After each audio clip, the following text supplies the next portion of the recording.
అజ్ఞానంతో మాట్లాడు. తండ్రి కూతుల పొంద అనుచితం, అసంగతం. ఎందుకని? బ్రహ్మ సరస్వతి ఏమవుతారు? ఆయన కంటే ఘనుడవా? వారి దారే మనది. కామాంధకారంతో సృష్టికర్త ధర్మచింతనే అధిక్షేపిస్తున్నావుగా.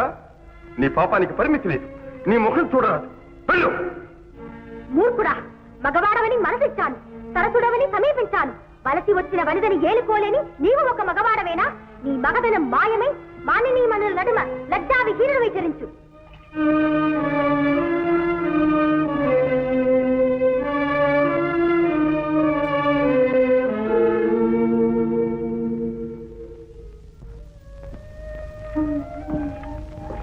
అర్జున, నీ మనోనిగ్రహానికి ధర్మనిష్టకు గర్విస్తున్నాను.